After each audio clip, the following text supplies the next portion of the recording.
Hi, thank you for joining me. So today we're going to do a pickups video. I haven't made a video in a while. I just wanted to show some stuff that I got over the first half of 2020. I'm still not playing a lot of games. I'm still not picking a lot of things up, but you know, you guys have always seemed to enjoy this. You know, it's fun. So let's go ahead and get started. Mostly, there was a sale, I believe, on Amazon that folks on Twitter alerted me to. Yakuza 6. This is a little bit of a special edition. It's the Essence of Art edition. So I think it just has an art book with it, but it's kind of nice. You know, I can tell that it's a little hefty. There's, you know, some printed material in there, and it's Yakuza 6. I definitely want to play this. I was playing 5. I actually got about 40 hours into 5. But that was all in the first chapter, so I'm assuming that the next chapters aren't going to be as long, or at least I'm going to try not to spend as much time on them, but I just haven't gone back to it. I'd like to do that before I play 6, so this is just going to sit on my shelf waiting to play, but at less than 20 bucks, I thought that the price was right, and I'd go ahead and get this edition. My birthday came around during the first quarter of the year, and you know, I have friends and family who are generous, and you know, gave me a little bit of money. So I picked up a couple of things for myself. I guess primarily of which are these two seasons of anime. We have this, I believe, is the second season of Galaxy Angel. This is Galaxy Angel Z, kind of like Dragon Ball Z in that respect. And Galaxy Angel is just fun. I've talked about it before. It is produced, I believe, by Broccoli, but it's just a comedy. It's kind of like an episodic sitcom set in space with these this team of intergalactic detectives, troubleshooters, whatever you would call them.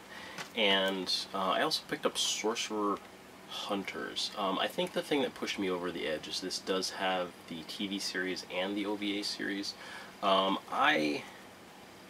I saw some of this in the past, and I wasn't a huge fan of it, but I did kind of like it, and I just thought it was so cool that they released this and put it out on Blu-ray, and I went ahead and grabbed it. It's the first thing I watched. You can see here this one is sealed, and this one I opened up. I haven't watched the whole thing yet. I caught the first, whatever, 6, 7, 8 episodes of it, maybe. It's unfortunately not super good, really. I feel like this is something that has an audience.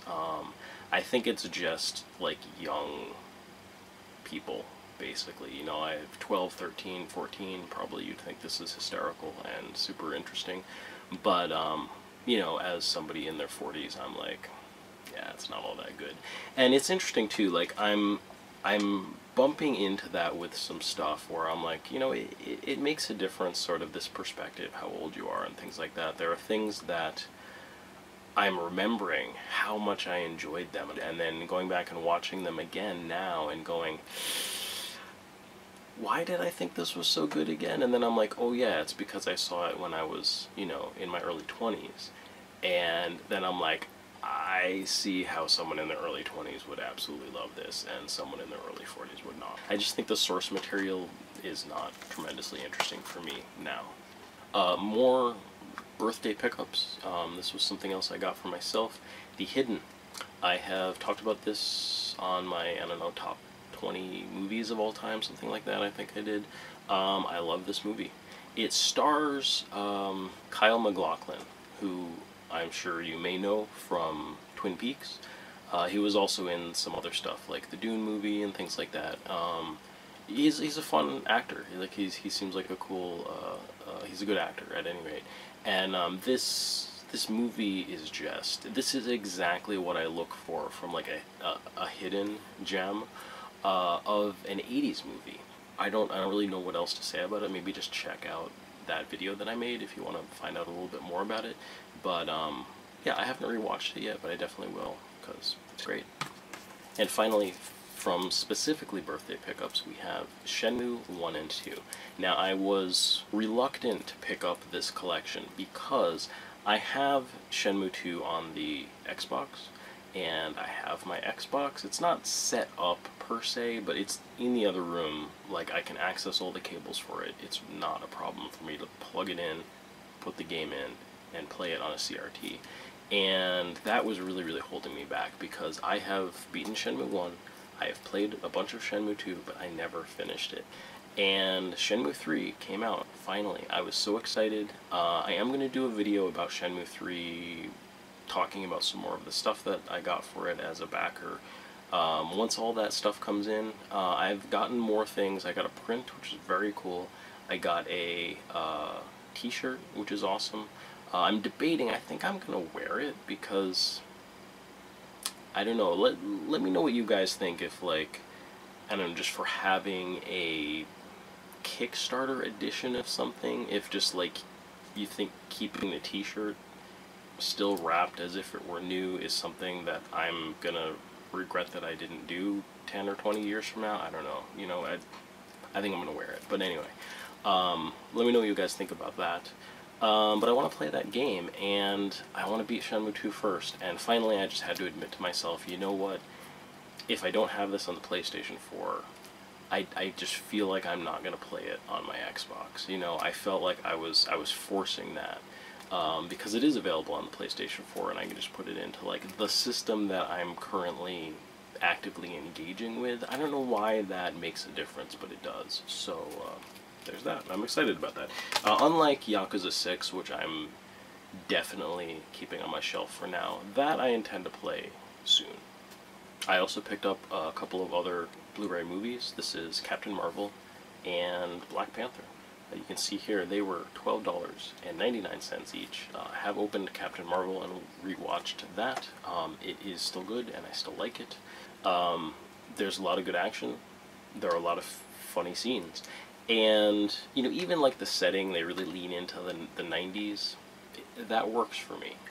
There's a lot that I like about this movie. So the only thing I don't like is just the narrative gimmick of this big mystery. You know, they keep kind of hidden, like, her memories, like there's this foggy thing, and what happened in her past, and how is this all related, and then they reveal it to you kind of slowly over the course of the movie. And, you know, I don't know that it's a poor storytelling technique, but there, very clearly and distinctly, in this, there's something about it, especially on a second watching, that I'm like, it's not that interesting. It's a little boring. Maybe it's a little predictable. Maybe it's just, like, I don't know, it kind of builds tension, and then, like, the reveal isn't satisfying enough or something. It just falls a little flat. But otherwise, I think it's great. So I really like that. Black Panther, I loved Black Panther. I saw it twice in the theater. So yeah, I haven't opened it up and watched it again, but I will do that at some point. So it's a fun movie. Next up, so this is actually, feels like kind of a lot of stuff here. You know, I am going after deals. I really don't, you know, have tons of extra money to spend on things. I probably shouldn't be buying anything at all anyway. But these were also, this was a good deal. Amazon had a thing, and let me speak for just a moment about Amazon too. You know, I don't want to sit here and, like, berate myself for not having a lot of money and wanting to purchase things cheaply. I feel like that is a symptom of the modern worker's wages being kept down, while large companies like Amazon leverage their power and influence and money to sell cheaper and cheaper goods to people who have less and less money. That said, especially during this pandemic, I've actually tried to minimize my online purchases, especially from Amazon, specifically because I recognize the fact that, you know, Amazon workers in warehouses and things like that aren't necessarily being treated fairly, etc., etc. But one of those purchases was because I got an Amazon gift card specifically for my birthday, and this was just because I thought that this was a good deal. I'm not going to justify this any further than that, but I wanted to say something about that. But anyway, this is Pokemon the series XY 1 and 2 and XYZ 1 and 2. And I actually kind of forget, I almost feel like one of these actually has a third set that I hadn't gotten. It could be XY, it could be XYZ, or maybe I'm just remembering incorrectly. But you guys know I have Poke Fever, and, you know, this Pokemon collection that I have is, I think, pretty much up to this point. And then we have Sun and Moon, I think, after that. So it was like, these were on a, like, if you buy X amount, like, you get one for free kind of a thing. So I just couldn't pass this up. It was the equivalent of getting these for like 15 bucks each, which is a good deal on these sets. So I just went ahead and bid on that. Speaking of good deals, the Steam Summer Sale may actually still be going on. I don't know. I think it's ending shortly, if it hasn't ended already in the past like day. But it was still going on as of yesterday, I think. And normally I pay no attention to these. I rarely play games on my computer. I normally keep a functional gaming PC, but it's not a priority of mine. And I normally just play like 1 or 2 games on it, like an MMO, or like one of the Skyrim sort of Elder Scrolls games, something like that. But the Steam sale came around, and I was like, there are a couple games I might want, and let me just see what there is. I didn't want to spend a lot of money, so I looked, and I remembered one game I'd heard about specifically on Steam is Legend of Grimrock, I believe is what it's called. It is an old school style dungeon crawler, but it's it's a modern game. It looks really nice. It came out, I don't know when, 6, 7, 8 years ago. It's there's 2 of them now, and you could buy the set of both of them for like about $7, I think. So I said, let me do that. Additionally, I also got Might and Magic 10 Legacy. This is another dungeon crawler, and I've just been wanting to get back into the Might and Magic series. I have a lot of nostalgia for it. I loved Might and Magic 2, Gates to Another World. I played some, not all, of Might and Magic 3 and 4. But anyway, Might and Magic 10 Legacy looks great. I read some reviews on it just to kind of check it out, and the reviews seem to be mixed. YouTube video, I believe I heard someone was basically saying, yeah, the graphics aren't very good, like the story and NPC interactions aren't very good, but the gameplay mechanics and progression and exploration are excellent.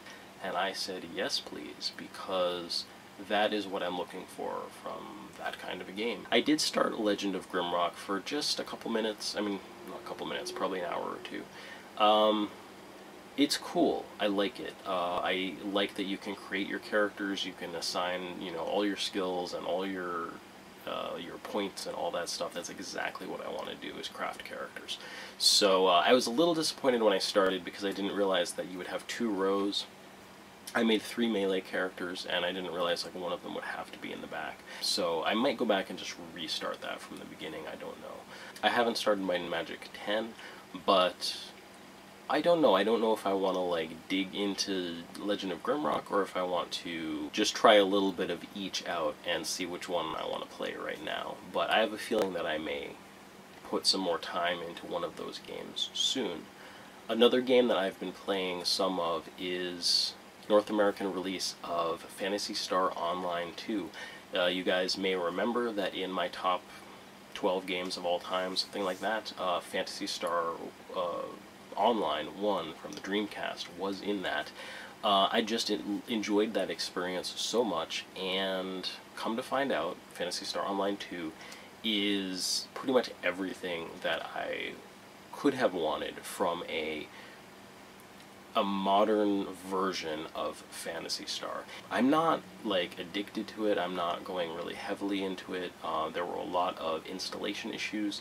I used the Microsoft Store installer just to do it the official way, which I was very married to. I really wanted to play it officially, because we've waited years and years for them to release it officially. I could have played the Japanese version at any point, but come to find out that it was such a mess that I finally uninstalled it to the best of my ability. I feel like there still may be 10-20 gigs or something of my C drive that I haven't been able to clean off. I'm not 100% sure, but I just installed it on a different drive using the PSO2 tweaker, which is a fan application that people were using to play the Japanese version originally. I installed it that way to install the North American version. I did it on a completely separate hard drive, and it works fine, no troubles. I've been able to play it ever since. I was playing it daily, or maybe every 2 days. I think I've fallen off a little bit just in the past week, but it's kind of nice. Like, it's a nice way to just maybe end my day. If I kind of am getting ready for bed, I can hop in. I love that you can just play it for 20 minutes, half hour tops.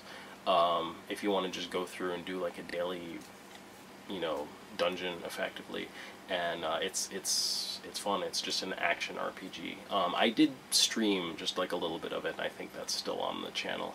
If you guys want me to stream a little bit of something, let me know. I don't think I'm comfortable streaming Legend of Grimrock right now because I didn't feel competent playing the game, and I think I would want to play a little bit of Might and Magic to see if I feel more competent with that to stream it. So maybe those aren't great choices, but I don't know if you guys want to hang out with me, I guess, some evening while I play some Phantasy Star Online 2 or something like that. That might be fun. I don't know if it would be useful to like set up a day, maybe just I'm going to stream at 8 o'clock on Thursdays or something like that. I don't know. I'm considering something along those lines. Also, something that's been going on that I wanted to mention is I recently recorded a podcast. I've not done one of those in a very long time, but somebody approached me, Ben Yoder of One Controller Port. He has a really cool YouTube channel, talks about Japanese games, so it's very similar to this channel, or maybe what this channel was at one point. I think he's doing, what I have done in the past better than I'm doing it now, without a doubt. So I would encourage you guys to check out his channel.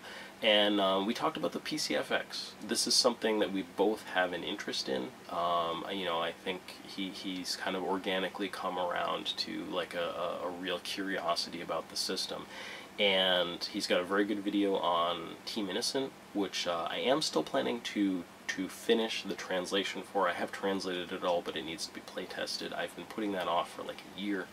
It's still something that I'm intending to finish up, but that's on the back burner for now. We talk about a bunch of games on the PCFX, some of the games that have been really important to us, some of the games that people tend to talk about with the system, some games that people don't, some games we've talked about before, some games we haven't. So I would really encourage you guys to check that podcast out when it comes out.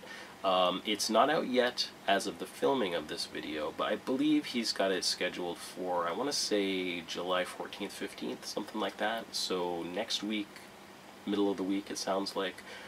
Keep an eye out for that. I'll probably do another update about that, but I want to let you guys know so you can be looking forward to hearing, it's about an hour and a half of rambling about PCFX games, but it was a really fun conversation, and I think Ben's even putting in some video footage of the games, so I would highly recommend you guys check that out on YouTube, because I think that it adds a lot to it to just see those PCFX games. It's one thing to talk about them when you have no context, but it's really neat to be able to see the games in action, because I love how the PCFX looks. The whole aesthetic of the library is just completely up my alley. So yeah, I hope you'll join us for that, and I hope that you'll join me again next time when I feel like making a video.